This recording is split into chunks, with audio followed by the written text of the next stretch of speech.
Il pleuvait sans discontinuer depuis 3 jours sur Chicago. Pas une pluie torrentielle et purificatrice comme on en voit dans les films, mais une pluie fine et persistante qui vous imprègne jusqu'aux os et rend tout plus lourd qu'il ne l'est en réalité. Sarah Mitchell se tenait à la fenêtre de son studio situé dans le sud de la ville, regardant les gouttes couler sur la vitre, se demandant laquelle atteindrait le bas en premier. Il était 4h47 du matin et cela faisait des années qu'elle n'avait plus besoin de réveil. Son corps savait tout simplement quand il était l'heure de se lever. L'appartement était petit, à peine 37 mètres carrés, mais c'était le sien, ou plutôt celui du propriétaire. Mais elle payait son loyer à temps depuis 6 ans, ce qui, dans ce quartier, équivalait presque à en être propriétaire. Les murs étaient si fins qu'elle pouvait entendre Madame Chen, à l'étage supérieur, marcher en pantoufles. Alors qu'elle commençait sa routine matinale, le radiateur cliquetait et sifflait, fournissant juste assez de chaleur pour tenir à distance le froid de novembre, mais pas assez pour se sentir réellement au chaud. Sarah accomplissait son rituel matinal avec l'efficacité de quelqu'un qui l'avait fait 1000 fois. Une douche de 3 minutes, car l'eau chaude coûte cher. Un café noir instantané, sans sucre. Une tranche de pain grillé, tartinée d'une fine couche de beurre. Elle se tenait debout devant le comptoir en mangeant, regardant le tableau d'affichage qu'elle avait accroché au-dessus de son micro-ondes. Des souvenirs d'une autre vie y étaient épinglés, ou peut-être d'une vie qu'elle avait espéré avoir. Une brochure pour l'université communautaire, périmée depuis 2 ans. Une carte de visite d'un studio de photographie où elle s'était renseignée sur les stages. Une photo défraîchie de sa mère souriant dans un jardin qui n'existait plus. Arrête, se dit-elle doucement, en jetant la tasse de café dans l'évier. Arrête, tout simplement. Le trajet jusqu'au restaurant Rosie's prenait 23 minutes. Sarah l'avait chronométré des dizaines de fois, en tenant compte de la météo, de l'heure de la journée et de son propre niveau d'énergie. Sous la pluie, cela lui prenait 25 minutes. Elle partait à 5h30 du matin pour pointer à 6h pile, car Rosie ne tolérait pas les retards et Sarah ne pouvait pas se permettre de perdre cet emploi. Pas une deuxième fois. Les rues de Bridgeport commençaient tout juste à s'éveiller. Les lampadaires brillaient encore d'une lumière orange dans le gris du matin, créant des halos dans la brume. Un camion poubelle passait en grondant, ses employés s'interpellant en polonais. Le magasin du coin, Martinez Groceries, était éclairé et à travers la vitrine, Sarah pouvait voir le vieux monsieur Martinez arranger ses produits. Les mêmes gestes minutieux qu'il effectuait depuis 30 ans. C'était son univers. Petit, prévisible, sûr. Chaque fissure du trottoir lui était familière. Chaque devanture de magasin racontait une histoire qu'elle connaissait par cœur. La laverie automatique condamnée qui était autrefois un studio de danse. Le restaurant vietnamien qui changeait de propriétaire tous les 18 mois. L'église avec sa croix tordue que personne n'avait jamais réparée. Sarah serra sa veste contre elle. Un fin coupe-vent qui avait connu des jours meilleurs et continua à marcher. Le Roses Diner se trouvait à l'angle de la 31e rue et de Morgan, une relique des années 1960 qui refusait obstinément de se moderniser ou de disparaître. L'enseigne au néon Rosie's, en lettres cursives roses avec une tasse de café qui ne s'illuminait plus, clignotait sous la pluie. Le bâtiment lui-même était étroit, coincé entre un prêteur sur gage et un salon de coiffure fermé, avec des fenêtres qui s'embuaient en hiver et laissaient entrer trop de chaleur en été. À l'intérieur, l'air sentait le café, la graisse de bacon et autre chose.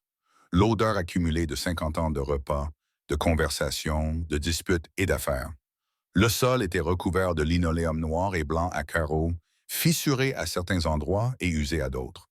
Le comptoir s'étendait sur toute la longueur du restaurant, avec 12 tabourets en vinyle rouge qui tournaient si on s'asseyait dessus correctement.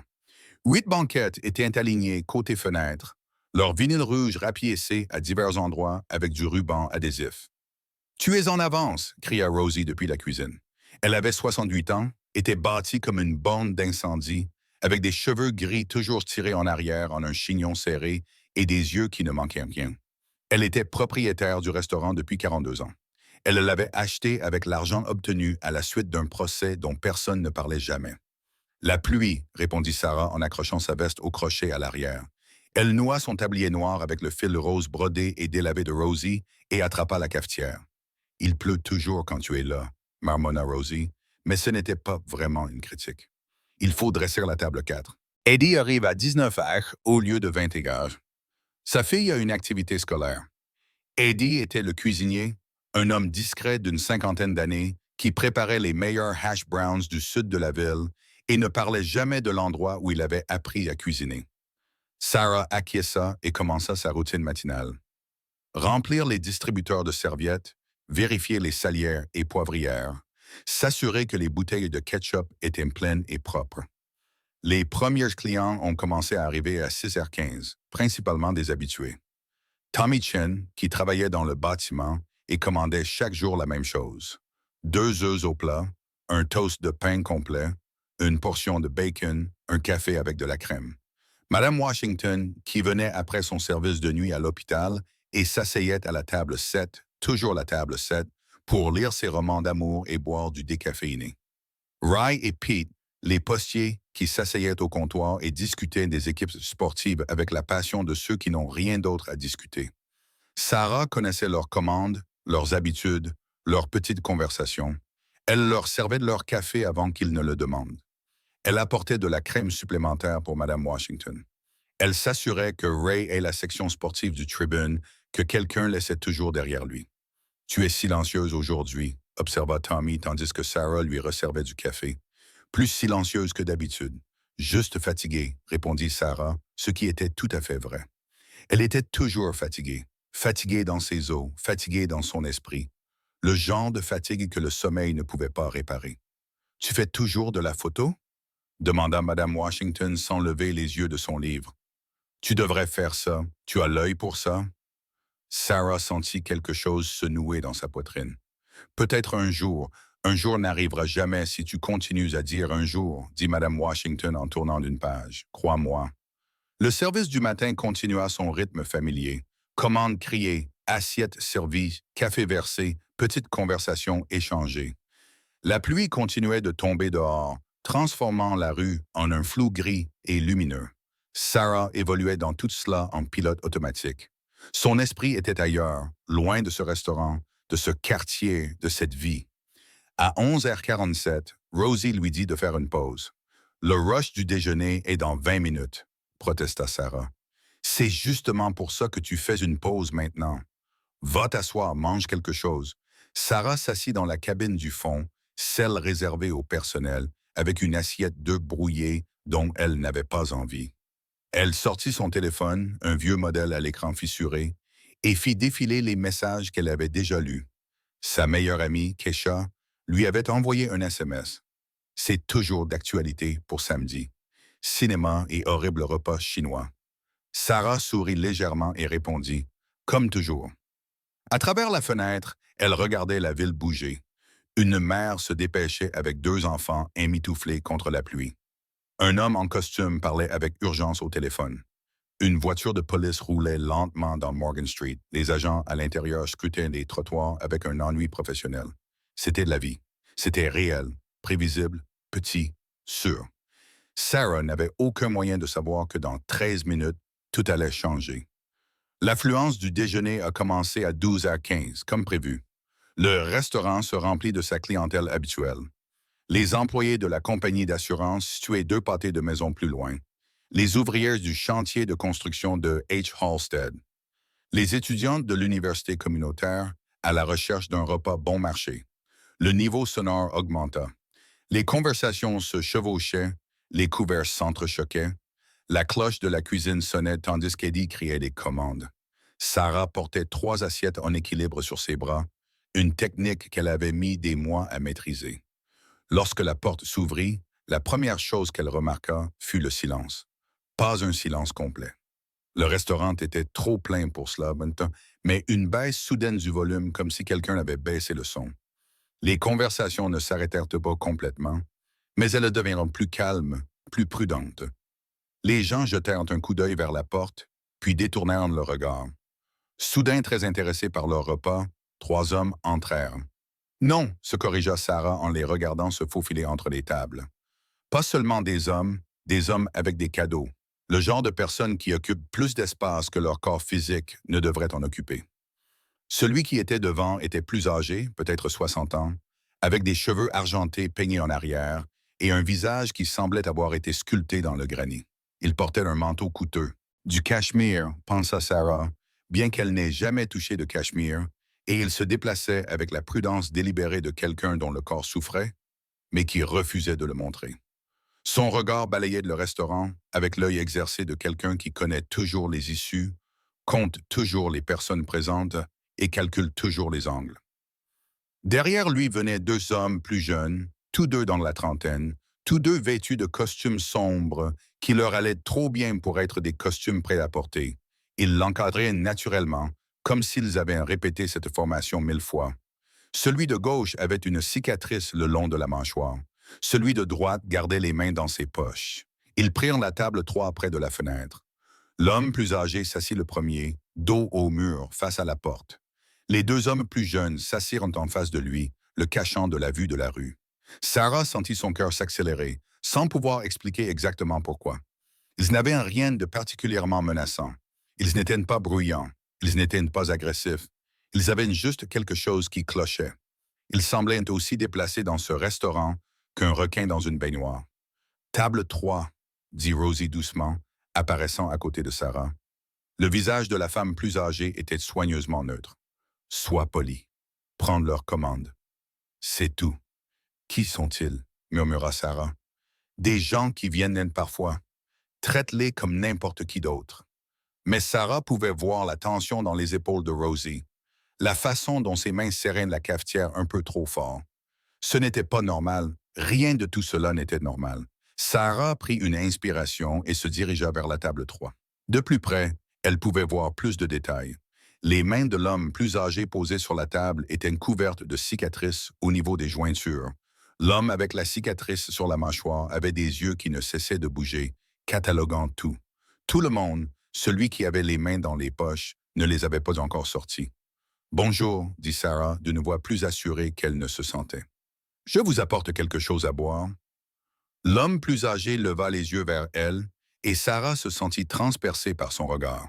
Ses yeux étaient d'un bleu pâle, presque gris, et il la scrutait avec une intensité qui lui donnait envie de reculer, mais elle resta sur place. « Du café, dit-il. Sa voix était rauque, comme du gravier écrasé sous les pieds.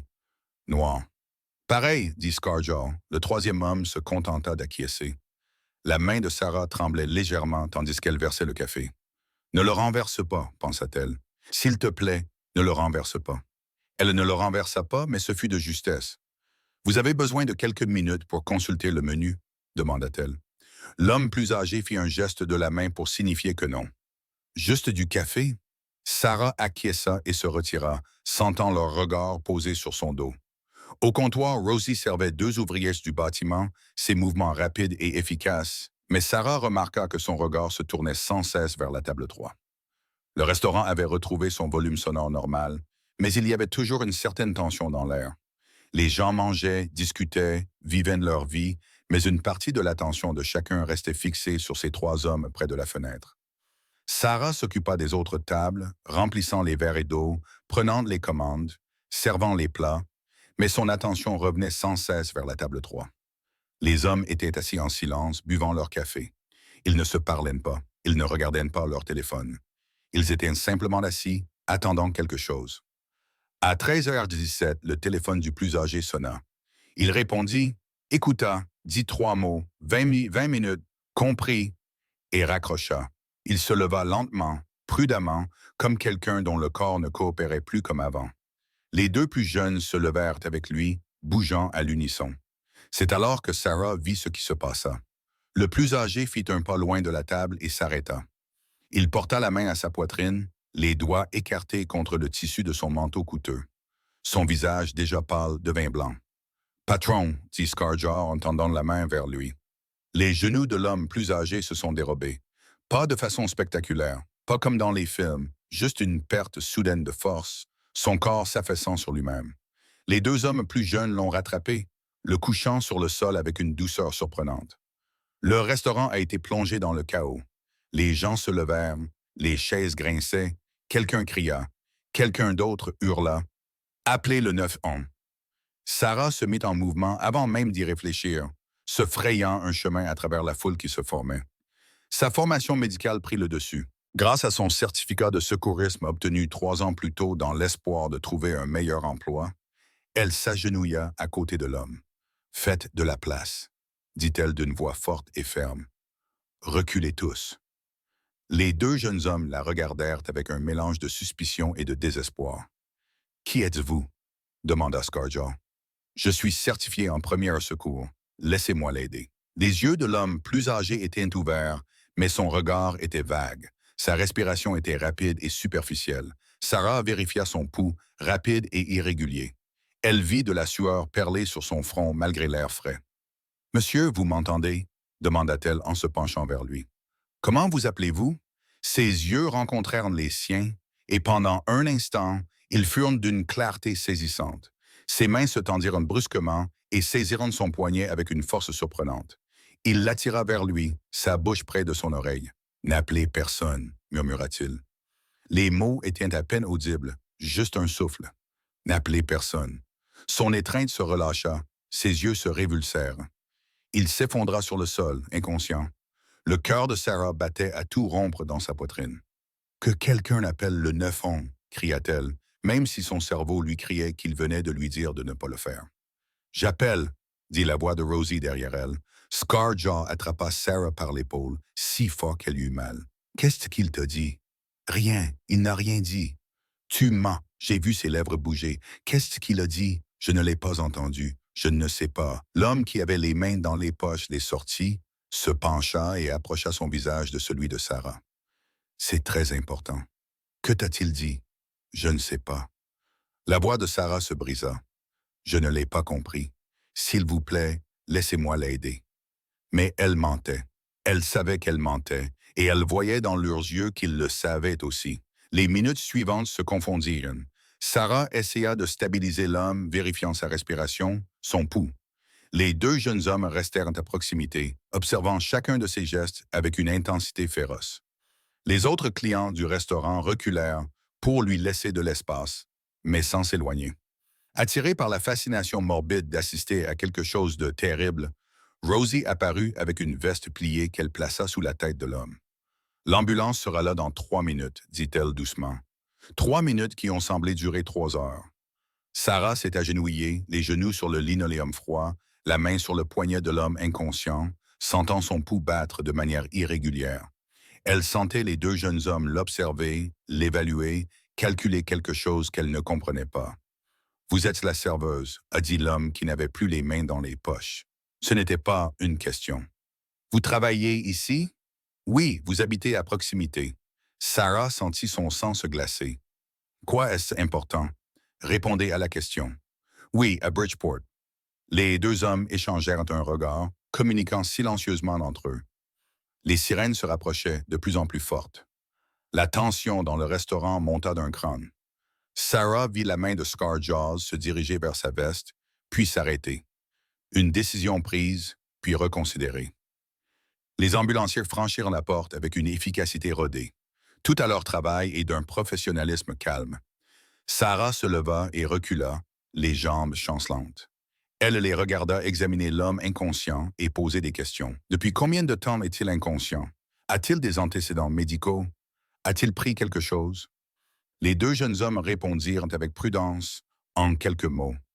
Une ambulancière d'une 30aine d'années, les cheveux tirés en queue de cheval, jeta un coup d'œil à Sarah. « C'est vous qui avez appelé? »« Non, enfin, oui, quelqu'un a appelé. J'ai juste essayé d'aider.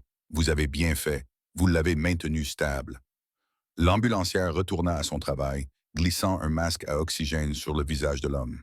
Ils le chargèrent sur une civière avec une efficacité prudente. Les deux jeunes hommes s'apprêtèrent à les suivre. Scarjaw s'arrêta, se retournant vers Sarah. Il sortit quelque chose de sa poche, une carte de visite, blanche et sobre, sur laquelle était simplement gravé un numéro de téléphone. Pas de nom, pas de société, juste 10 chiffres. « Tu te souviens de quelque chose? » dit-il. Scarjaw lui dit, d'une voix basse et pressante. « Appelle ce numéro immédiatement. »« Tu comprends? » Sarah prit la carte avec des doigts engourdis. « Je t'ai dit que je n'entendais rien. Si tu te souviens, » répéta-t-il. « Appelle. Ta sécurité en dépend peut-être. » Puis ils disparurent. Suivant la civière sous la pluie, Les portes de l'ambulance se refermèrent. Les sirènes hurlèrent. Et tout à coup, le restaurant retrouva un semblant de normalité. Sauf que ce n'était pas normal. Cela ne serait plus jamais normal. Le reste du service de Sarah se déroula dans le brouillard. Les gens discutaient autour d'elle, lui posaient des questions. Elle répondait machinalement. Un policier arriva, jeune, à peine assez âgé pour se raser, et prit sa déposition. Nom, adresse, qu'avait-elle vu? Qu'avait-elle entendu? L'homme lui avait-il dit quelque chose? Demanda l'officier, le stylo suspendu au-dessus de son carnet. Sarah sentait la carte de visite brûler dans la poche de son tablier. Non, mentit-elle. Il était inconscient. Le mensonge avait un goût amer dans sa bouche. Elle n'avait jamais été douée pour mentir. Mais quelque chose au fond d'elle, un instinct dont elle ignorait l'existence, lui disait que dire la vérité serait dangereux, plus dangereux que de mentir à un officier de police. L'agent prit quelques notes et partit. La foule du déjeuner se dispersa progressivement. À 15 heures, le restaurant était à nouveau presque vide. Seuls quelques habitués buvaient leur café, en faisant semblant de n'avoir rien vu d'inhabituel. Rosie trouva Sarah à l'arrière, assise sur une caisse de lait renversée, le regard perdu dans le vide. « Ça va? » demanda Rosie. « Je ne sais pas. »« Que t'a-t-il dit? » Sarah leva brusquement les yeux. « Tout le monde me pose cette question. Parce que tout le monde l'a vu dire quelque chose. Sa bouche a bougé. Tu t'es penché vers lui.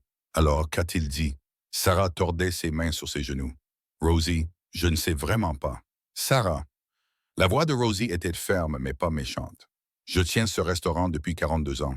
Tu sais ce que j'ai appris? Parfois, on voit des choses, parfois on entend des choses, et parfois, la chose la plus intelligente à faire est d'oublier les deux. Je ne comprends pas. Cet homme qui s'est effondré, je l'ai vu 3 fois au cours des 6 derniers mois. Toujours avec les 2 mêmes hommes, toujours prudent, toujours vigilant. Tu sais quel genre de personnes sont toujours vigilantes? Sarah secoua la tête, même si elle avait le sentiment désagréable de le savoir. Le genre de personne dont vous ne voulez pas qu'elle se souvienne de vous, dit Rosie. Donc, quoi qu'il vous ait dit, peut-être que vous ne l'avez pas entendu. Peut-être étiez-vous trop concentré sur votre travail pour entendre ces paroles. Peut-être n'était-ce que les divagations d'un homme en situation d'urgence médicale. Vous comprenez? Mais ils m'ont donné un numéro à appeler, puis j'ai perdu ce numéro. Sarah, écoutez-moi. Je vous apprécie. Vous êtes une bonne employée et vous méritez mieux que ce travail. Mais tu es aussi jeune et tu penses que le monde a un sens. Ce n'est pas le cas. Et les gens comme ça, mec, ils vivent dans une partie du monde qui a encore moins de sens que d'habitude. Sarah sortit la carte de visite de sa poche et regarda le numéro de téléphone gravé sur le papier cartonné coûteux. Il m'a dit de ne téléphoner à personne. Ce sont ses mots. Ne téléphone à personne. Rosie resta silencieuse pendant un long moment. Puis elle soupira, un soupir qui traduisait des années de lassitude. « Et tu vas l'écouter? » »« Je ne sais pas. »« Eh bien, tu ferais mieux de te décider, car quelque chose me dit que ce n'est pas fini. » Le service de Sarah se termina à 16 heures. Elle ôta son tablier, enfila sa veste légère et sortit sous la pluie. La rue était identique à celle qu'elle avait vue le matin même. Le même trottoir fissuré, les mêmes devantures familières, le même ciel gris. Mais tout semblait différent maintenant, comme si elle le voyait à travers un prisme déformant. Elle rentra chez elle, la carte de visite dans sa poche, lui donnant l'impression de peser ses 5 kilos. Son esprit ne cessait de repasser le moment en boucle. Sa main agrippant son poignet, son souffle chaud contre son oreille. Ces 3 mots qui n'avaient aucun sens. N'appelle personne, mais qui appeler? La police. Elle avait déjà été appelée. L'ambulance. Même chose. Alors, que voulait-il dire? À moins que Sarah s'arrête de marcher, debout au milieu du trottoir, tandis que la pluie trempait sa veste. À moins qu'il ait voulu dire « n'appelle personne de son entourage ». Ne contacte pas ses proches. Ne cherche pas à les joindre. Mais pourquoi? Et pourquoi le lui dire? À une serveuse qui était une parfaite inconnue. Elle se remit à marcher, plus vite cette fois. Son immeuble apparut. Son extérieur familier et délabré lui semblait désormais menaçant. Elle monta les 3 étages, ses chaussures mouillées grinçant sur le linoléum. Une fois dans son appartement, Sarah verrouilla la porte, puis vérifia 2 fois. Elle tira les rideaux. Elle se tenait au milieu de son petit espace, dégoulinant sur le sol, et sortit la carte de visite. Juste un numéro, pas de nom, pas d'explication. Elle devrait la jeter. C'est ce que Rosie lui avait conseillé. Et Rosie était intelligente. Elle avait survécu dans ce quartier pendant 4 décennies. Elle savait des choses. Mais les doigts de Sarah ne lâchaient pas la carte. Au lieu de cela, elle se surprit à sortir son téléphone. Elle ne composa pas le numéro. Pas encore. Mais elle l'enregistra dans ses contacts sous une seule lettre, X. Puis elle s'assit sur son lit, toujours vêtue de ses habits mouillés, et tenta de comprendre ce qui s'était passé. Un homme s'était effondré devant elle. Cela, c'était clair. Il lui avait murmuré quelque chose. Cela aussi, c'était clair. Et maintenant, 2 hommes qui semblaient incapables de faire disparaître les problèmes connaissaient son nom, son lieu de travail, son quartier. Dans quoi s'était-elle fourrée? La nuit tombait tôt en novembre. À 17h30, il faisait déjà nuit noire. Les lampadaires projetaient des flaques de lumière orange sur le trottoir mouillé. Sarah avait enfilé des vêtements secs, un pantalon de survêtement et un vieux sweatshirt d'une université où elle n'avait jamais étudié, acheté dans une friperie. Elle avait préparé le dîner, des nouilles ramen avec un œuf battu, dans la mesure de ses capacités culinaires, et l'avait mangé sans rien goûter. Elle était maintenant assise près de sa fenêtre, le rideau suffisamment tiré pour voir la rue en contrebas. Elle se disait qu'elle était paranoïaque, que Rosie avait raison, qu'elle devrait simplement oublier toute cette histoire. L'homme avait probablement eu une crise cardiaque ou un accident vasculaire cérébral. Ses paroles étaient sans doute les divagations confuses d'une personne en détresse médicale. Les 2 hommes qui l'accompagnaient étaient probablement juste des associés protecteurs inquiets pour leur patron ou leur ami, ou quoi qu'il fût. Mais Sarah continuait à observer la rue. À 19h03, elle l'a vue. Une voiture noire qui semblait coûteuse roulait lentement dans sa rue, trop lentement, momentanément. Elle passa une fois devant son immeuble, puis fit le tour du pâté de maison et repassa devant. Son cœur se mit à battre à tout rompre. Ce n'est rien, se dit-elle. Juste quelqu'un qui s'est perdu, qui cherche une adresse. La voiture passa une 3e fois. Sarah s'éloigna de la fenêtre, le souffle court. Elle était ridicule, paranoïaque. Il n'y avait aucune raison de penser que cette voiture avait un rapport avec elle. Sauf qu'il y en avait une, car les hommes vêtus de manteaux coûteux ne s'effondraient pas par accident dans les restaurants de Bridgeport, et les hommes avec des cicatrices au menton ne distribuaient pas de cartes de visite avec des numéros introuvables à moins de s'attendre à ce que ces numéros soient utilisés. Son téléphone vibra, la faisant sursauter. Elle l'attrapa, le cœur battant. Un SMS de Kesha. « Ça va? Tu es bizarre depuis ce matin. » Sarah fixa le message. Comment pourrait-elle expliquer? Elle répondit « Longue journée, juste fatiguée. On en parle demain? » Promis. Elle posa son téléphone et retourna à la fenêtre. La voiture noire avait disparu. La rue était vide, à l'exception du fils de Madame Chen qui garait sa Honda cabossée de l'autre côté de la rue. Normal, tout était normal. Sarah suivit machinalement sa routine du soir. Douche, brossage de dents, réglage du réveil à 4h47.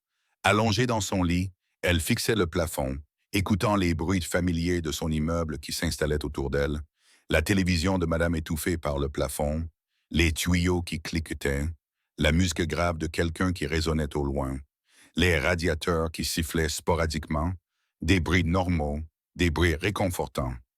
Mais Sarah ne pouvait pas dormir. Elle n'arrêtait pas de penser à ses yeux bleus pâles, à cette main qui lui serrait le poignet, à ces 3 mots qui n'avaient aucun sens. N'appelle personne. À 23h47, exactement 12 heures après avoir pris sa pause au restaurant, Sarah entendit quelque chose d'anormal. Des pas dans le couloir devant son appartement. Lent, délibéré, s'arrêtant juste devant sa porte. Elle s'assit, retenant son souffle.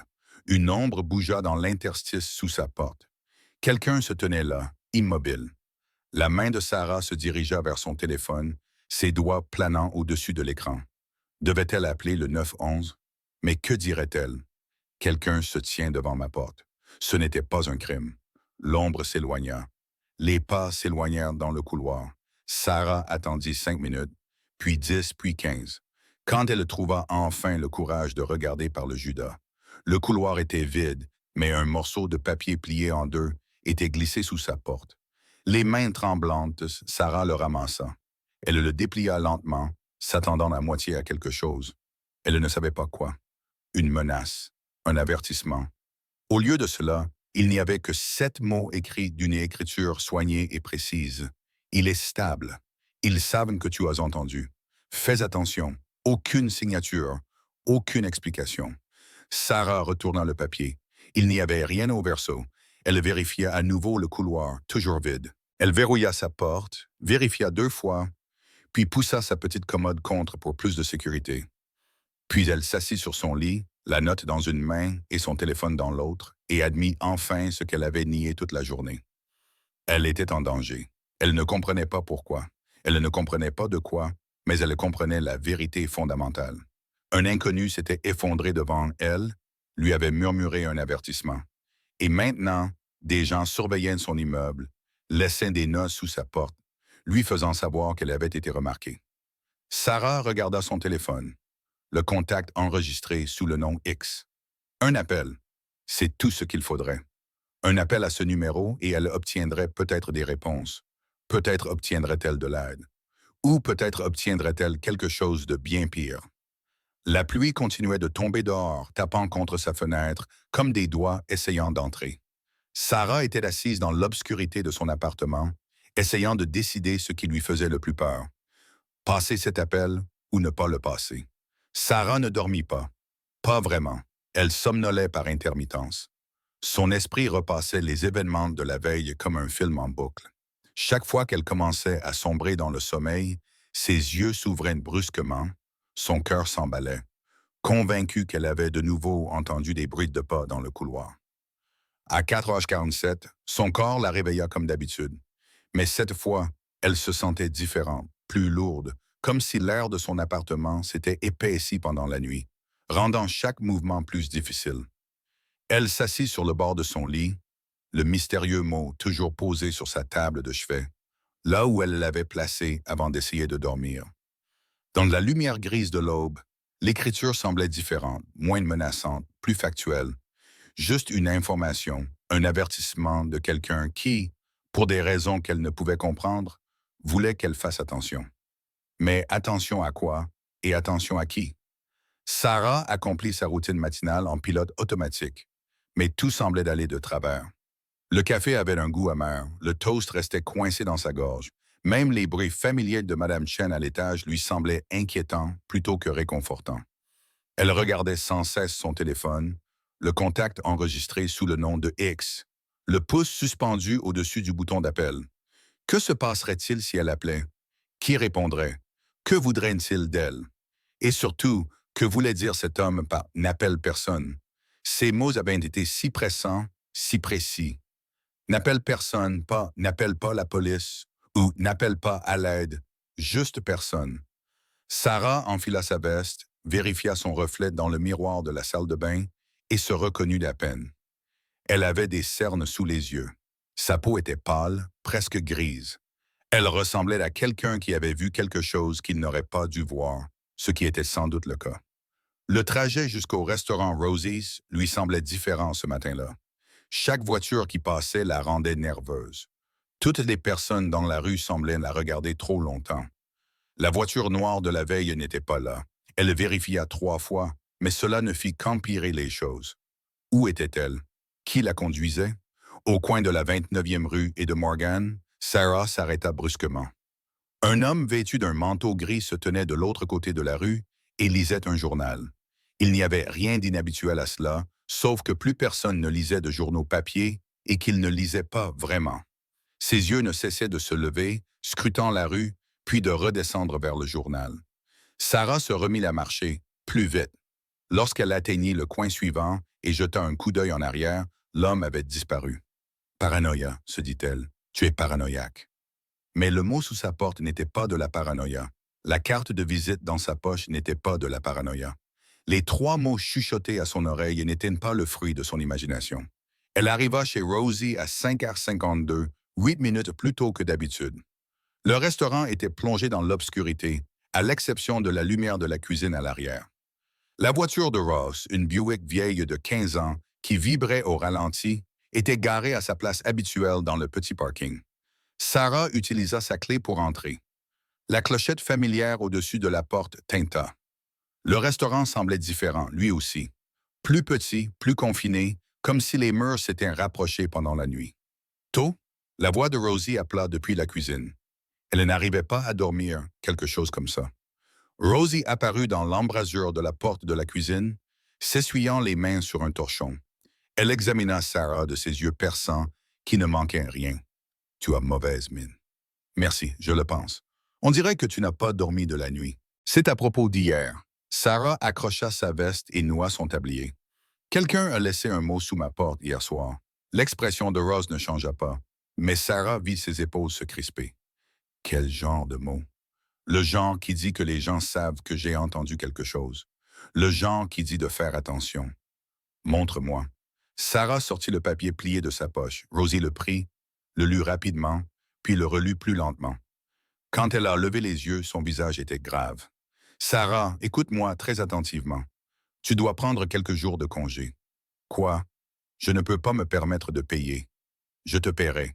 Prends juste quelques jours. Quitte la ville. Rende visite à un ami. Va quelque part où ces gens ne sauront pas te chercher.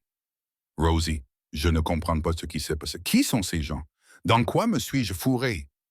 Rosie resta silencieuse pendant un long moment. Puis elle soupira, plia la note et la rendit. Tu connais la famille Castellano? Sarah secoua la tête. Tant mieux. Cela signifie que vous êtes assez intelligente pour ne pas prêter attention à ce qui ne vous concerne pas. Les Castellano sont à Chicago depuis 70 ans. Ce sont des hommes d'affaires. Import, export, immobilier, restauration. Tout est légal, tout est transparent. Mais ce sont aussi le genre d'hommes d'affaires qui ont d'autres activités. Le genre dont personne ne parle. Le genre où, si quelqu'un s'effondre dans un restaurant et murmure quelque chose à une serveuse, les gens y prêtent attention. Sarah sentit un frisson lui parcourir la poitrine. L'homme d'hier, c'est un Castellaniano. Vincent Castellano, le chef de la famille. Ou plutôt, il l'était jusqu'à hier. Selon la rumeur, il se trouve aux soins intensifs du Northwestern Memorial. Il a eu une attaque en disant « c'est grave ». Et les deux hommes qui l'accompagnaient, son neveu Marco, celui qui a une cicatrice, et Anthony Russo, son chauffeur, tous deux loyaux mais dangereux si on les contrarie. Mais aussi Rosie hésita, le genre d'homme qui respecte une certaine chose, l'honneur, les dettes et les gens qui aident alors qu'ils n'étaient pas obligés de le faire. Je n'ai fait que ce que n'importe qui aurait fait. Exactement. Ce qui signifie qu'il te considère probablement comme, je ne sais pas, une innocente, quelqu'un qui s'est retrouvé mêlé à quelque chose par accident. Mais Sarah, ça ne veut pas dire que tu es en sécurité. Parce que si Vincent te dit quelque chose avant de s'évanouir, et si ce quelque chose est important, alors tu as de la valeur. Et avoir de la valeur peut être aussi dangereux que d'être une menace. Sarah s'appuya contre le comptoir, ses jambes soudainement faibles. Qu'est-ce que je suis censé faire? Prendre quelques jours de congé. Laisse les choses se calmer. Ce genre de situation finit toujours par se résoudre.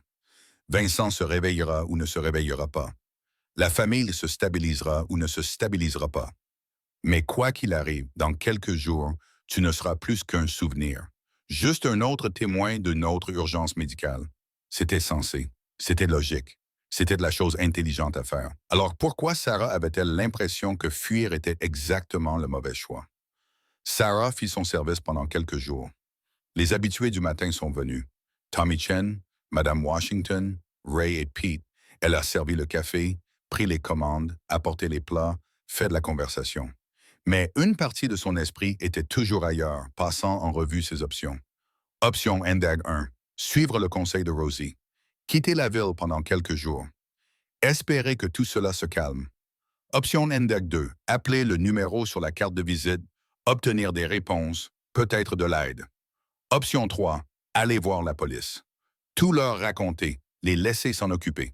Sauf que l'option 3 lui semblait mauvaise dès qu'elle y pensait. Vincent Castellano lui avait expressément demandé de ne prévenir personne. Et si Rosie avait raison au sujet de la corruption dans les forces de l'ordre, elle ne l'avait pas dit directement. Mais Sarah savait lire entre les lignes, alors aller voir la police pourrait être la chose la plus dangereuse qu'elle puisse faire. À 10h15, la décision fut prise pour elle. Un homme entra dans le restaurant, Ce n'était pas un habitué, la quarantaine, les cheveux foncés grisonnants sur les tempes, vêtu d'un costume bleu marine coûteux, mais discret. Il avait la même vigilance que les hommes de la veille. Ses yeux balayaient la salle, repéraient les sorties, évaluaient les menaces. Mais quelque chose chez lui semblait différent, moins agressif, plus mesuré. Il s'assit au comptoir, à 2 tabourets de Ray et Pete. Lorsque Sarah s'approcha avec la cafetière, il sourit. C'était un sourire fatigué qui n'atteignait pas tout à fait ses yeux. Un café, s'il vous plaît, noir, dit Sarah en versant, la main ferme malgré l'anxiété qui lui nouait l'estomac. Vous voulez le menu? Non, merci. Juste un café et un moment de votre temps quand vous aurez le temps. Le cœur de Sarah se mit à battre à tout rompre. Je travaille, je vois, je peux attendre. Il le dit avec désinvolture, mais Sarah perçut la fermeté sous-jacente. Ce n'était pas une demande. C'était d'un ordre poli. Elle servit 2 autres tables, remplit les verres d'eau, prit la commande de la table 6. Pendant tout ce temps, elle sentait le regard de l'homme posé sur elle. Pas vraiment menaçant, plutôt évaluateur. Finalement, pendant un moment de calme, Rosie fit un signe de tête vers l'arrière. « Prends ta pause. » L'homme se leva quand Sarah se leva, la suivant jusqu'à la cabine arrière, la cabine du personnel. Ils s'assirent l'un en face de l'autre, et Sarah se sentit piégée, même si elle pouvait voir la porte d'entrée d'ici. Elle pouvait voir Rosie qui observait depuis derrière le comptoir. « Je m'appelle Daniel Russo, dit l'homme. Anthony, hier. C'est mon petit frère. » Sarah ne dit rien. Elle attendait. « Vous avez aidé M. Castagnano hier. Mon frère me l'a dit. Il m'a dit que vous étiez calme, professionnel, que vous saviez quoi faire. Je suis certifié en RCP. Plus que ça, vous avez gardé votre sang-froid alors que les autres paniquaient. C'est important. » Daniel sortit son téléphone, fit défiler les photos et le tourna pour que Sarah puisse voir. On y voyait un homme âgé dans un lit d'hôpital, des tubes et des fils partout, les yeux fermés. « Vincent Castiano, il est en vie grâce à vous. Parce que vous l'avez maintenu stable jusqu'à l'arrivée des ambulanciers. J'ai juste fait ce que n'importe qui aurait fait. Je vous en prie. » La voix de Daniel était douce mais ferme. « Ne faisons pas semblant. Vous avez fait quelque chose de remarquable. Et M. Castiano, dans ce qui a peut-être été son dernier moment de conscience, vous a dit quelque chose. Nous avons besoin de savoir quoi. » Voilà, la véritable raison de cette visite. Sarah choisit ses mots avec soin. Il m'a dit de ne prévenir personne. L'expression de Daniel ne changea pas, mais Sarah vit quelque chose briller dans ses yeux. De la surprise, de l'inquiétude.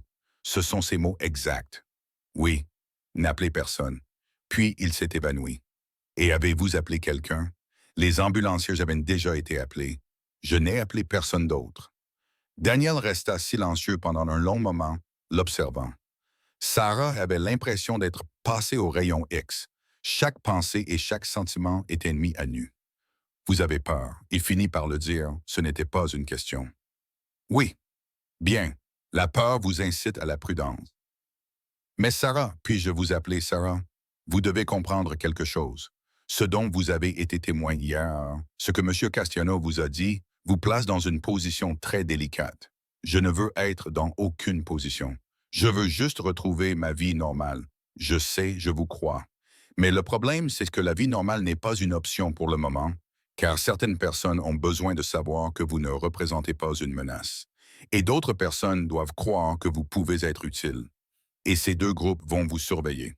Sarah sentit le poids de ses mots s'abattre sur sa poitrine. « Que dois-je faire? Tout d'abord, faites-moi confiance, Cham. Je sais que c'est beaucoup demandé, mais ma famille, les Russo, travaille avec les Castano depuis 3 générations. Nous ne sommes pas ce que vous pensez probablement que nous sommes. Oui, nous opérons dans des zones grises. Oui, vous savez, c'est qui. Oui, nous faisons des choses qui existent en dehors de la société normale, mais nous avons des règles, l'honneur. Nous ne faisons pas de mal aux innocents. Pardonnez-moi si je ne trouve pas cela tout à fait rassurant. » Les lèvres de Daniel esquissèrent ce qui aurait pu être un sourire. « Très bien, laissez-moi réformuler. Monsieur Castiano est comme un père pour moi. Je le connais depuis que j'ai 8 ans. Il m'a appris à jouer aux échecs. Il est venu à ma remise de diplôme à l'université. Quand ma femme est décédée il y a 5 ans, il est resté assis à mes côtés pendant 3 jours d'affilée, sans dire un mot. Il est juste resté là pour que je ne sois pas seul. Sarah vit alors une véritable émotion dans les yeux de Daniel, un véritable chagrin. Le fait que ces derniers mots conscients aient été pour vous protéger, continua Daniel. Cela signifie quelque chose. Cela signifie qu'il voyait quelque chose en vous. De l'innocence, peut-être. Ou peut-être qu'il a simplement reconnu quelqu'un qui se trouvait au mauvais endroit, au mauvais moment, et qu'il ne voulait pas que tu payes pour ses erreurs. Quelles erreurs? Daniel a jeté un coup d'œil autour du restaurant. Puis il s'est retourné vers Sarah. Pas ici. Pas maintenant. Mais j'ai besoin que tu comprennes. Quand M. Castellano t'a dit de ne téléphoner à personne, il n'était pas paranoïaque. Il te protégeait. Parce qu'à l'heure actuelle, dans notre monde, il y a des gens en qui on ne peut pas avoir confiance. Des gens dans les forces de l'ordre, des gens dans notre propre organisation, des gens qui vous utiliseraient pour l'atteindre. Pourquoi m'utiliserait-il? Je ne sais rien. Vous savez, il a dit quelque chose. C'est suffisant. Ils voudront savoir quoi, et ils supposeront qu'il vous en a dit plus qu'il ne l'a fait. Les mains de Sarah tremblaient. Elle les appuya à plat contre la table. C'est fou. C'est ma vie. Je ne peux pas, je ne peux pas faire partie de ça. Je sais. Et je suis désolé, mais tu en fais partie maintenant, que tu le veuilles ou non. Alors, la question est, veux-tu y faire face seul ou veux-tu de l'aide? Sarah fixa Daniel Russo, essayant de lire sur son visage, de deviner ses intentions. Tout cela lui semblait anormal. Tout cela allait à l'encontre de son instinct qui lui disait de rester en sécurité, de ne pas s'attirer d'ennui, de rester invisible. Mais une autre partie d'elle-même, celle qui avait obtenu un certificat de secourisme dans l'espoir de devenir ambulancière, celle qui avait autrefois rêvé d'être photojournaliste et de documenter des histoires vraies, celle qui en avait assez d'être invisible, était curieuse. Quel genre d'aide? Demanda-t-elle doucement. D'abord, une protection. Des gens qui surveillent votre immeuble, s'assurant que personne ne s'approche de vous sans autorisation. Ensuite, des informations. Nous pouvons vous dire qui éviter, à qui faire confiance, ce qui se passe réellement, nous pointe. Et troisièmement, Daniel hésita. Troisièmement, nous pouvons nous assurer qu'une fois que tout cela sera terminé, vous pourrez reprendre une vie normale, sans avoir à regarder constamment derrière vous pour le reste de votre vie. Et que voulez-vous en échange? De l'honnêteté. Si vous vous souvenez d'autre chose que M. Castellano a dit, quoi que ce soit, nous devons le savoir. Et si quelqu'un vous approche, n'importe qui, contactez-nous immédiatement. Sarah pensa aux mots glissés sous sa porte, à la voiture noire qui tournait autour de son immeuble, à l'homme avec le journal qui ne lisait pas vraiment. Quelqu'un l'a déjà fait, dit-elle. Hier soir, ils ont laissé un mot sous ma porte. L'expression de Daniel se durcit. Montrez-moi. Sarah sortit le mot de sa poche. Daniel le lut, la mâchoire crispée. Avez-vous vu qui l'a laissé? Non, j'ai entendu des pas. Puis ils étaient partis. Quand j'ai regardé, il n'y avait que le mot. C'est une belle écriture. Éduqué. Quelqu'un qui a le souci du détail. Daniel sortit son téléphone et prit une photo du mot. Je peux la garder? Sarah acquiesça, incapable de parler. Daniel mit la note dans sa poche et se pencha en avant, la voix basse et pressante. Sarah, tu dois comprendre la gravité de la situation. Monsieur Castellano n'a pas eu d'accident vasculaire cérébral. Il a été empoisonné. Ces mots frappèrent Sarah comme une gifle. Quoi? Les médecins ont fait des analyses et ont trouvé des traces de quelque chose dans son sang, quelque chose qui a provoqué les symptômes d'un accident vasculaire cérébral.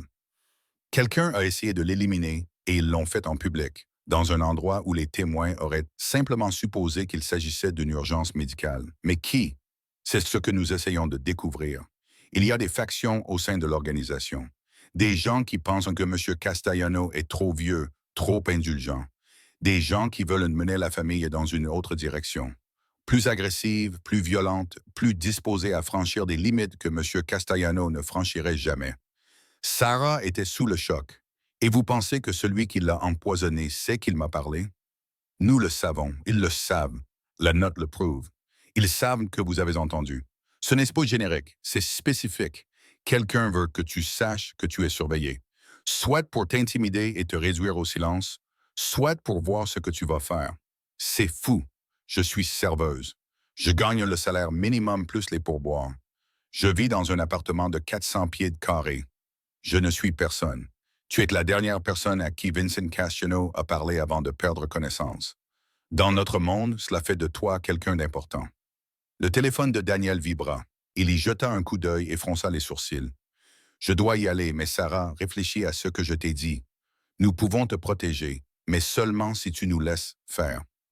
Il se leva, sortit son portefeuille et laissa un billet de 100 $ sur la table pour le café et le temps que tu nous as consacré. Mon numéro est sur la carte que mon frère t'a donnée. Appelle-moi ce soir, même si c'est juste pour discuter. Tu ne devrais pas rester seul dans cette situation. Puis il partit. Il quitta le restaurant avec la même prudence qu'il avait eue en entrant. Sarah resta assise là, fixant le billet de 100 $, l'esprit en ébullition, empoisonné. Vincent Castiano avait été empoisonné, ce qui signifiait que quelqu'un avait essayé de l'éliminer, ce qui signifiait qu'il y avait une lutte de pouvoir, ce qui signifiait que des gens étaient prêts à franchir des limites sérieuses pour obtenir ce qu'ils voulaient, et elle était au milieu de tout cela. Rosie apparut à la table. Que voulait-il? M'offrir sa protection. Vas-tu accepter? Sarah leva les yeux vers sa patronne. Cette femme qui avait survécu 42 ans dans ce quartier, en sachant quand voir les choses et quand détourner le regard. Que ferais-tu? Rosie s'assit en face d'elle, ce qu'elle faisait rarement pendant les heures de travail. Tu veux la vérité? J'accepterai, parce que les hommes comme Daniel Russo ne font pas ce genre d'offre à la légère. S'il dit que tu as besoin de protection, c'est probablement le cas. Et s'il te l'offre, c'est qu'il estime que ta sécurité a de la valeur. C'est ce qui m'effraie. Quelle valeur? Que pense-t-il que je sais? Peut-être rien. Peut-être s'agit-il simplement de rendre l'appareil à quelqu'un qui les a aidés alors qu'ils n'étaient pas obligés de le faire. Les Castano, ce sont des gens de la vieille école. Ils croient aux dettes, à l'honneur. Tu as sauvé la vie de Vincent, ou du moins, tu as essayé. Cela crée une obligation. Sarah réfléchit à cela. Une obligation, une dette. D'une certaine manière, cela avait du sens. D'une autre manière, cela la terrifiait. Son téléphone vibra. Un SMS provenant d'un numéro inconnu. Honda Civic noir. Plaque d'immatriculation 847 HNK. Garée en face de votre immeuble. Ce n'est pas l'une des nôtres. Soyez prudente. Sarah sentit son sang se glacer. Elle montra le téléphone à Rosie. Ça vient d'eux, dit Rosie doucement. Des Rousseau. Ils veillent déjà sur vous sans ma permission. Vouliez-vous qu'ils attendent ma permission pendant que quelqu'un d'autre passait à l'action? Sarah n'avait pas de réponse à cela. Le reste du service de Sarah fut un tourbillon d'anxiété et d'hypervigilance. Elle scrutait chaque client qui entrait. Elle notait chaque voiture qui passait devant le café. Elle se surprit à mémoriser les plaques d'immatriculation, les stretches du visage, les comportements. C'était fou. Ce n'était pas sa vie. Sa vie était simple, prévisible, sûre. Sauf que ce n'était plus le cas. À 15h47, un autre SMS arriva du numéro inconnu. Une Honda noire est partie il y a 20 minutes, remplacée par une Nissan grise. Même schéma, observateur différent. Sarah répondit. Qui est-ce? La réponse fut immédiate. Daniel, nous surveillons la situation. Tu es en sécurité pour l'instant. Pour l'instant? Ces deux mots avaient un poids que Sarah ne voulait pas envisager. Son service s'est terminé à 16h. Elle a retiré son tablier, enfilé sa veste et est sortie dans l'après-midi. Le ciel était à nouveau gris. Il semblait que le ciel était toujours gris ces derniers temps et un vent froid soufflait du lac, transperçant sa veste légère. Sarah est rentrée chez elle à pied, mais cette fois-ci, elle a fait attention. Elle a vraiment fait attention. Elle vit la Nissan grise garée à 2 pâtés de maison de son immeuble, le moteur en marche, quelqu'un assis au volant. Elle vit un homme à la fenêtre d'un café, son ordinateur portable ouvert, mais les yeux rivés sur la rue. Elle remarqua des détails qu'elle n'avait jamais remarqués auparavant. Ou peut-être n'avait-il jamais été là auparavant. Son immeuble lui semblait différent lorsqu'elle s'en approcha. Moins comme un foyer, plus comme un endroit où des choses pouvaient se produire. Le hall d'entrée, habituellement vide, était occupé par quelqu'un. Une femme que Sarah n'avait jamais vue auparavant, qui vérifiait sa boîte aux lettres avec un air faussement désinvolte. Sarah monta les escaliers jusqu'à son appartement, ses clés à la main. Devant sa porte, elle s'arrêta pour écouter. Pas de bruit de pas, pas d'ombre sous la porte. Elle déverrouilla la porte et l'ouvrit prudemment, s'attendant presque à trouver quelqu'un à l'intérieur. L'appartement était vide, exactement comme elle l'avait laissé le matin même. Sarah verrouilla la porte, vérifia 2 fois, puis poussa la commode contre la porte. Puis elle s'assit sur son lit et sortit son téléphone. Le contact nommé X la regardait. Un appel, c'est tout ce qu'il fallait. Avant de pouvoir trop réfléchir, elle appuya sur la touche d'appel. Le téléphone sonna 2 fois. Puis une voix familière répondit. Sarah, merci d'avoir appelé. Daniel Russo, pas son frère Marco ni le chauffeur Anthony. Daniel lui-même. Je dois comprendre ce qui se passe, dit Sarah sans préambule. Tout. Plus d'allusions.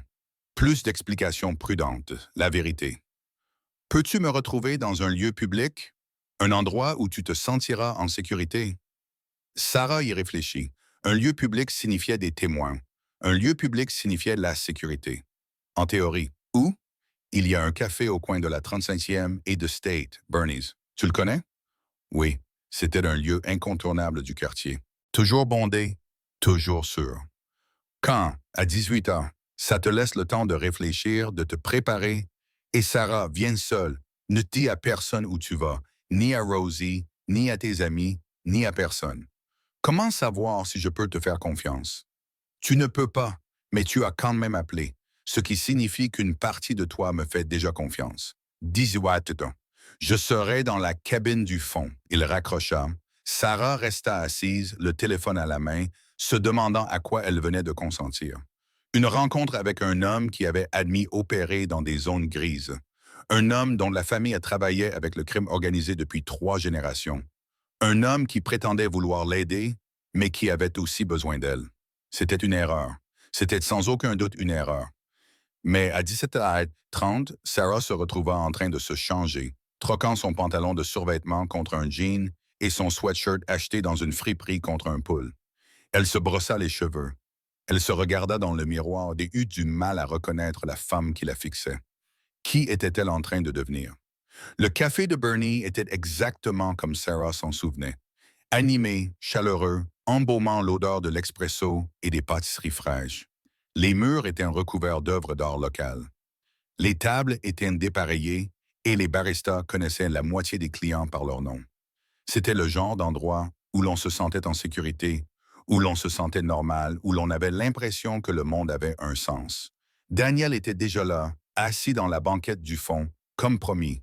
Il avait devant lui un café, intact. Quand il vit Sarah, il se leva, un geste de respect qui la surprit.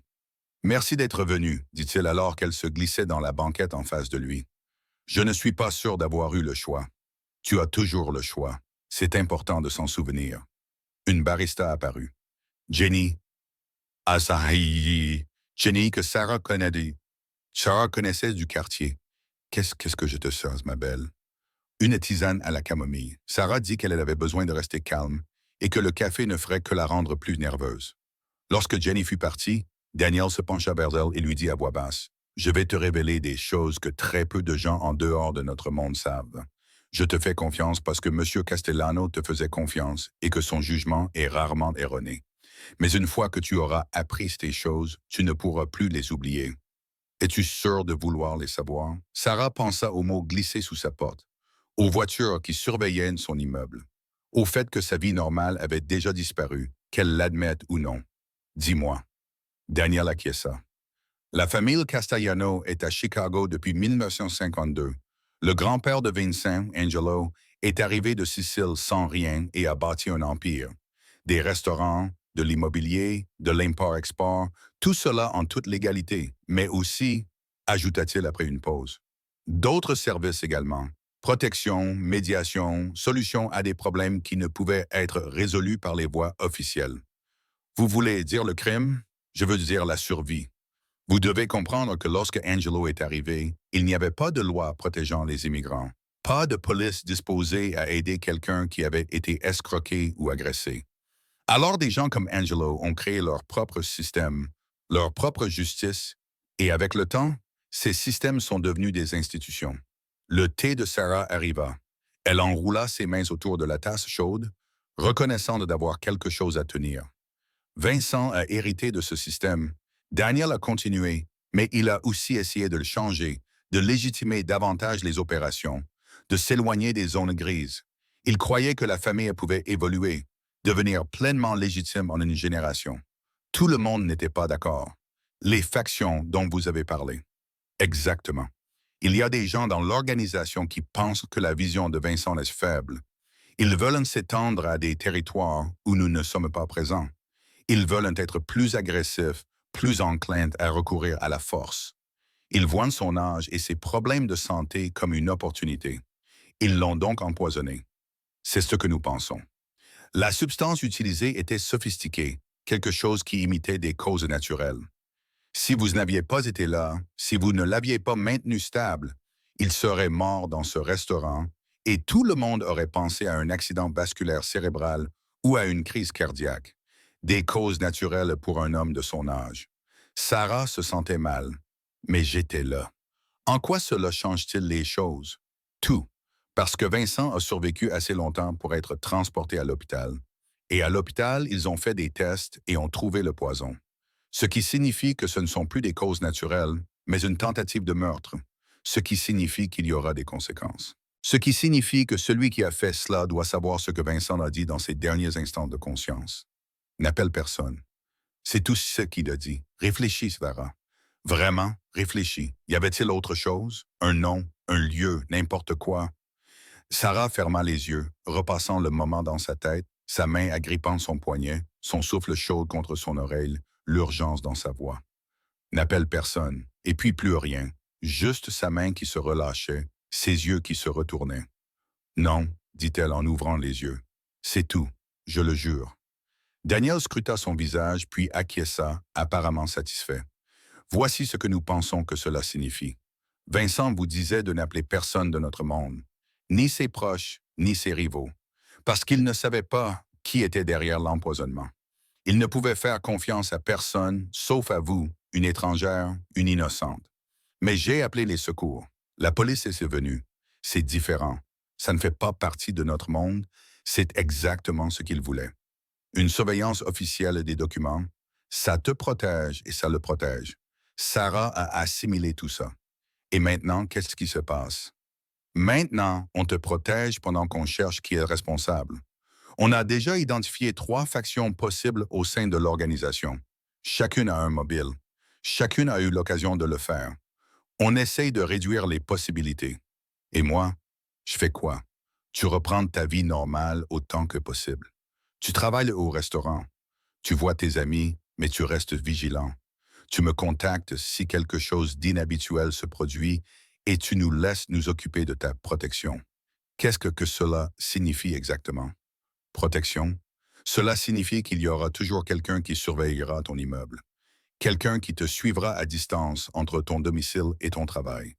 Quelqu'un qui s'assurera que personne ne t'approche sans autorisation. Sarah serra les mains sur sa tasse de thé. Vous voulez dire que je suis sous surveillance? Nous voulons dire que nous assurons votre sécurité. Il y a une différence, n'est-ce pas? L'expression de Daniel s'adoucit. Je sais que ce n'est pas ce que vous vouliez. Je sais que cela vous semble intrusif et effrayant. Mais Sarah, l'alternative est bien pire. Ces gens, ceux qui ont empoisonné Vincent, sont sans pitié. Ils sont prêts à éliminer les obstacles. À l'heure actuelle, vous êtes potentiellement un obstacle. Notre présence vous rend moins vulnérable, car elle montre que vous êtes sous notre protection. C'est un moyen de dissuasion. Et si ce n'est pas le cas, s'ils décident que je vaux le risque, vous aurez alors à proximité des personnes entraînées qui pourront réagir immédiatement. Mais on n'en arrivera pas là. Nous sommes très bons dans ce que nous faisons. Sarah voulait discuter, voulait se lever et partir. Elle voulait revenir 2 jours en arrière, quand son plus gros problème était de payer son loyer et que son plus grand rêve était peut-être de suivre un cours de photographie. Mais elle ne pouvait pas, car Daniel avait raison. Elle était déjà impliquée. La seule question était de savoir si elle allait affronter cela seule ou accepter de l'aide. « Combien de temps? » demanda-t-elle doucement. « Jusqu'à ce que Vincent se réveille et puisse nous dire ce qui s'est passé, ou jusqu'à ce que nous identifions et nous occupions du responsable. 1 semaine, peut-être 2, et ensuite je pourrai reprendre une vie normale. Vous pourrez alors reprendre une vie normale, avec notre gratitude et notre protection si vous en avez à nouveau besoin. Les Castanos n'oublient pas leurs dettes. Sarah, vous avez aidé Vincent quand il en avait le plus besoin. Cela compte beaucoup. Sarah but une gorgée de thé sans vraiment le goûter. Je dois y réfléchir. Bien sûr, mais pendant que vous y réfléchissez, nos hommes continueront de vous surveiller. Car que vous acceptiez officiellement notre aide ou non, nous ne laisserons rien vous arriver. Vincent ne nous le pardonnerait jamais. Il se leva, laissant l'argent pour leurs 2 boissons sur la table. Appelez-moi à tout moment, de jour comme de nuit. Ce numéro me relie directement. Et Sarah, je sais que c'est terrifiant, mais vous êtes plus forte que vous ne le pensez. Vous l'avez prouvé hier au restaurant. Puis il partit, laissant Sarah seule avec son thé qui refroidissait et ses pensées qui s'emballaient. Sarah resta assise chez Bernie pendant encore 20 minutes, fixant son thé, essayant de comprendre tout ce qui se passait autour d'elle. La vie continuait normalement. Des étudiants révisaient leurs examens, des couples se retrouvaient pour un rendez-vous galant. Des amis se racontaient leurs dernières nouvelles. Des gens normaux menaient une vie normale. Ils ne se doutaient pas que leur serveuse du restaurant Rosie's était assise à 5 mètres d'eux, empêtrée dans une histoire digne d'un téléfilm policier. Son téléphone vibra, un SMS de Keisha, toujours bizarre. Que se passe-t-il? Sarah fixa le message. Que pouvait-elle bien répondre? Salut, je me suis accidentellement retrouvée impliquée dans le crime organisé et je suis maintenant sous surveillance. Ça passerait bien. Elle répondit. Des trucs de famille, rien de grave. On remet ça à samedi. Tu sais que je suis là si tu as besoin de parler. Je sais, je t'aime. Je t'aime aussi, Sarah. Paya son thé. L'argent de Daniel couvrait largement les 2 boissons et elle l'a sorti dans la nuit. Le ciel s'était complètement assombri. Les lampadaires créaient des flaques de lumière jaune. L'air était froid, promettant davantage de pluie. Elle se mit à marcher vers son appartement, hyper consciente de tout ce qui l'entourait. Et oui, elle les voyait maintenant. Les observateurs. Un homme de l'autre côté de la rue qui marchait à son rythme. Une voiture qui roulait lentement 2 pâtés de maison derrière elle. Il n'essayait même plus de le cacher. Ou peut-être essayait-il d'être visible. Essayait-il de lui faire savoir qu'elle était protégée. Cette pensée aurait dû la réconforter. Au lieu de cela, elle lui donnait l'impression d'être une proie, encerclée par des prédateurs qui prétendaient être des protecteurs. Sarah arriva à son immeuble, monta les escaliers, déverrouilla son appartement. À l'intérieur, elle suivit la routine désormais familière. Verrouiller la porte, vérifier 2 fois, pousser la commode contre. Puis elle s'assit sur son lit et prit une décision. Elle sortit son téléphone et appela Daniel. Il répondit dès la première sonnerie. « Sarah, j'accepte ton aide, dit-elle. Mais j'ai des conditions.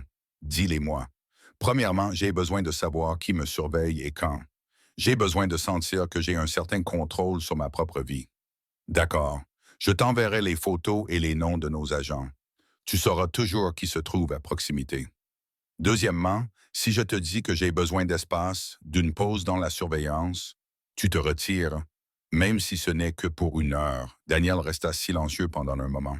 « Je ne peux pas te promettre cela si nous avons des informations crédibles concernant une menace. Mais dans des circonstances normales, oui. Si tu nous demandes de nous retirer, nous nous retirerons. Troisièmement, quand tout cela sera terminé, quand Vincent se réveillera ou que vous aurez attrapé le coupable, je m'en irai pour de bon.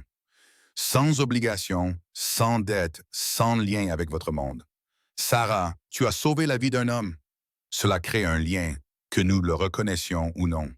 Mais oui, quand tout cela sera réglé, tu seras libre de reprendre ta vie sans aucune attente de notre part. » Sarah prit une profonde inspiration. « D'accord, alors marché conclu. Merci. Je demanderai à mes hommes de se présenter demain. Tu te sentiras mieux quand tu auras vu leur visage. J'espère que tu as raison. Essaye de te reposer. Demain sera plus facile. Je te le promets. » Il raccrocha. Sarah resta assise dans l'obscurité de son appartement, se demandant si elle venait de prendre la meilleure ou la pire décision de sa vie.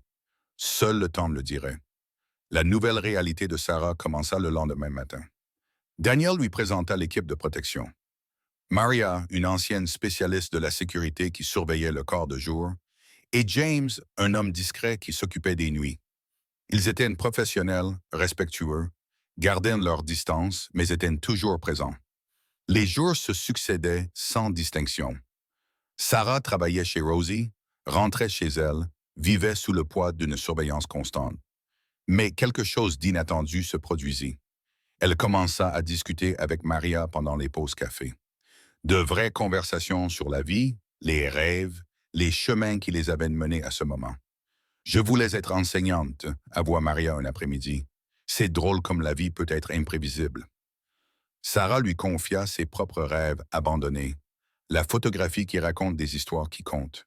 Pour la première fois depuis des années, les exprimer à voix haute les rendait à nouveau possibles. Puis Daniel a appelé avec des nouvelles. Vincent se réveillait, mais il y avait un problème. Quelqu'un à l'hôpital posait des questions.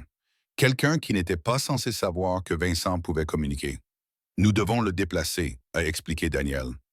Mais nous avons besoin de quelqu'un en qui il a confiance pour être là quand il se réveillera complètement. Quelqu'un d'innocent, et compris Sarah, avant qu'il ne le demande. Vous n'avez besoin de moi que si vous êtes d'accord. Cela va au-delà de notre accord. Sarah pensa à l'homme qui avait utilisé son dernier souffle conscient pour la protéger. Elle pensa à l'amitié de Maria, un sentiment qui avait du sens pour la première fois depuis des années. Quand partons-nous? La chambre d'hôpital était silencieuse, à l'exception du bip régulier des moniteurs. Sarah était assise à côté du lit de Vincent Castiano, la main près de la sienne. Daniel se tenait près de la porte, surveillant le couloir. Les yeux de Vincent s'ouvrirent. Pendant un instant, la confusion envahit son visage. Puis il reconnut Sarah. La serveuse, dit-il d'une voix faible mais claire. Vous êtes restée. Vous m'avez dit de ne prévenir personne, dit Sarah doucement. Je voulais comprendre pourquoi. Les lèvres de Vincent esquissèrent quelque chose qui ressemblait à un sourire. Tu es intelligente. Tu savais que cela avait une signification. Il fit une pause, rassemblant ses forces. Mon propre neveu, Marco. Il voulait le contrôle. Il voulait mener la famille dans une direction que je ne lui permettrais pas. Il pensait que le faire paraître naturel serait plus propre. Sarah sentit sa poitrine se serrer. Marco qui semblait si inquiet, si loyal. Le poison était censé être indétectable, continua Vincent.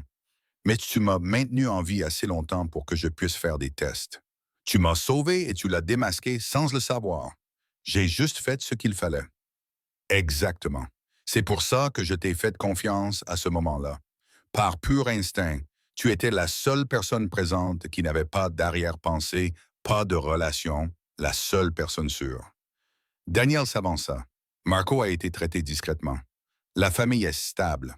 Tu avais raison à son sujet, Vincent. Vincent acquiesça, épuisé. Il regarda à nouveau Sarah. Que veux-tu, ma fille? Dis-le. De l'argent, une nouvelle vie ailleurs, n'importe quoi. Sarah avait réfléchi à ce moment, à ce qu'elle pourrait demander. Mais assise là, voyant cet homme fragile qui lui avait fait confiance alors qu'il était le plus vulnérable, elle savait. Aide-moi à aller à l'école, dit-elle. Le programme de photographie du Columbia College. Je veux raconter des histoires vraies, documenter des vies réelles. C'est tout ce que j'ai toujours voulu. Les yeux de Vincent brillèrent d'une lueur qui pouvait être du respect. C'est d'accord. Les frais de scolarité, les frais de subsistance, et quand tu auras obtenu ton diplôme, tu ne me devras rien. Aucune obligation, aucune condition. Pourquoi? Parce que tu me rappelles qu'il y a encore de la bonté dans ce monde, que tout ne doit pas être calculé, transactionnel. Tu as aidé parce que c'était juste, c'est rare. Ça vaut la peine d'être préservé. Sarah se tenait dans le restaurant de Rosie pour la dernière fois, vêtue de son tablier. Sa lettre d'acceptation au programme de photographie de Columbia se trouvait dans son appartement. Les frais de scolarité étaient garantis par une bourse anonyme. « Tu es sûr de toi? » demanda Rosie en remplissant les tasses de café. « Je suis sûr, il est temps. » Madame Washington leva les yeux de son livre. « Je t'avais dit que ce jour viendrait si tu arrêtais de te contenter de le dire. » Sarah sourit, se sentant plus légère qu'elle ne l'avait été depuis des années. « Tu avais raison. » Ce soir-là, elle retrouva Daniel au café Bernie's. Il fit glisser une enveloppe sur la table. Le loyer du premier semestre était payé, ainsi que l'argent pour l'équipement et ceci. Il sortit une carte de visite différente des autres. Mon numéro personnel, pas pour les urgences, juste si jamais tu as envie de parler. Tu as vécu quelque chose d'extraordinaire. Parfois, ça aide de parler à quelqu'un qui comprend. Sommes-nous amis maintenant? Demanda Sarah, à moitié sérieuse. Je pense que oui. Aussi étrange que cela puisse paraître, Sarah mit la carte dans sa poche. Qu'est-ce qui va arriver à Marco? Il ne fait plus partie de la famille. C'est tout ce que je peux dire. Mais il ne t'embêtera plus, ni toi, ni personne d'autre. Vincent se remet lentement. Il demande de tes nouvelles. Il veut voir ta première exposition quand tu en auras une.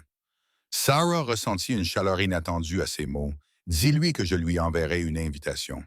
Sarah était assise dans son dortoir de Columbia, en train de retoucher des photos pour son projet de documentaire. Des vies invisibles. Des histoires de la classe ouvrière de Chicago. Son appareil photo se concentrait sur des gens comme elle l'était autrefois. Des serveuses, des cuisinières, des concierges. Des gens qui faisaient fonctionner la ville tout en restant invisibles. Son téléphone vibra. Un SMS de Maria. On prend un café cette semaine? Nos discussions me manquent. Sarah sourit. Les amitiés les plus étranges étaient nées des circonstances les plus sombres. Elle regarda la photo sur son bureau, le restaurant, Rosie derrière le comptoir, la lumière du matin qui filtrait à travers les vitres embuées, son ancienne vie immortalisée à jamais. Elle avait eu tellement peur à l'époque. Elle se sentait si petite. Aujourd'hui, en regardant la silhouette de Chicago à travers sa fenêtre, elle se sentait différente, plus forte, comme si elle avait traversé le feu et en était ressortie avec un but. Cette expérience lui avait coûté son innocence, certes. Elle voyait désormais la complexité du monde, sa grâce morale, mais elle lui avait aussi apporté quelque chose de précieux. Le courage de revendiquer la vie dont elle avait toujours rêvé. Son téléphone vibra à nouveau, un numéro inconnu. « Je suis fier de toi, vie. » Les yeux de Sarah se remplirent de larmes. Elle répondit « Merci pour tout. » Dehors, la pluie commençait à tomber, la même bruine persistante de Chicago. Mais cette fois, Sarah la voyait différemment. Non pas comme quelque chose de lourd et d'oppressant, mais comme le battement de cœur de la ville. Constant, réel, vivant. Elle prit son appareil photo et sortit. Il y avait des histoires à raconter.